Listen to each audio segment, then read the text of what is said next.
ایک دفعہ کا ذکر ہے کہ ایک جنگل میں طوفانی بارش ہو رہی تھی۔ جیسے ہی بارش رکی تو بکری کی نظر شیر کے بچے پر پڑی جو بہت بیمار تھا اور سردی سے کانپ رہا تھا۔ شیر کے بچے نے کافی دنوں سے کچھ کھایا نہیں تھا۔ بکری کو شیر کے بچے پر بہت ترس آیا۔ بکری نے پیار سے اس کے سر پر ہاتھ پھیرا۔ بھوکے شیر نے حسرت سے بکری کو دیکھا۔ بکری سمجھ گئی کہ یہ بہت بھوکا ہے۔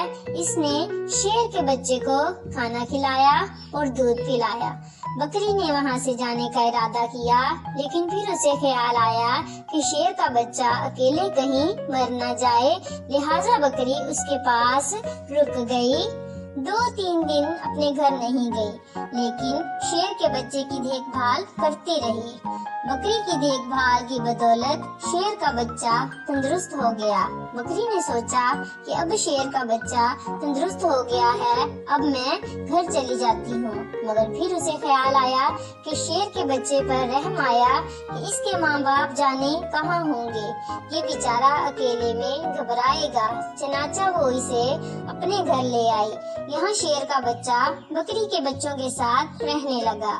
کچھ عرصہ گزرنے کے بعد شیر کا بچہ جوان ہو گیا۔ ایک دن بکری گھاس کھا رہی تھی اور شیر کا بچہ بکری کی رکھوالی کر رہا تھا۔ اوپر سے ایک کوا گزرا۔ اس نے دیکھا کہ بکری گھاس کھا رہی ہے اور شیر اس کے پاس بیٹھا ہے، جبکہ شیر بکری کو کھا جاتا ہے، مگر ایسا یہاں پہ کچھ نہیں ہوا۔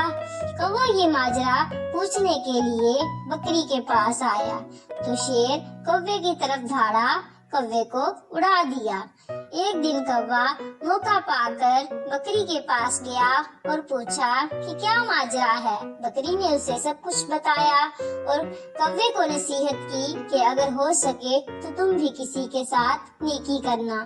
کوا اپنے اندر نیکی کا جذبہ لے کر چلا گیا۔ ایک دن کیا ہوتا ہے کہ کوے نے دیکھا کہ ایک چوہا ٹھنڈ میں پانی کے تالاب میں جو ہے وہ بھیگا ہوا ہے، اور چوہا اتنا نیچے گرا ہوا تھا کہ باہر نکلنے کے لیے اسے کوئی راستہ نہیں مل رہا تھا۔ چوہا باہر نکلنے کی بہت کوشش کر رہا تھا مگر ڈوب رہا تھا۔ کوے کو بکری کی نصیحت یاد آئی۔ وہ فوراً اڑا اور اس نے اپنے پنجوں سے کوے کو پکڑا اور پانی سے باہر نکال دیا اور باہر نکال کر زمین پر چھوڑ دیا۔ چوہا ٹھنڈے پانی میں رہنے کی وجہ سے کانپ رہا تھا۔ کوے نے اسے پروں میں لے لیا۔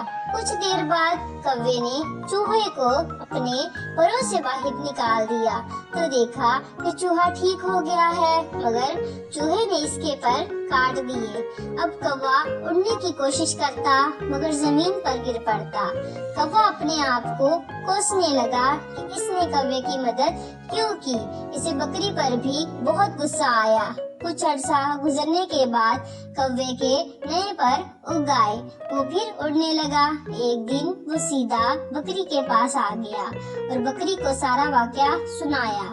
بکری نے کہا کہ نیکی کرو ضرور، مگر نیکی کرنے سے پہلے سامنے والے کی فطرت دیکھ کر کرو۔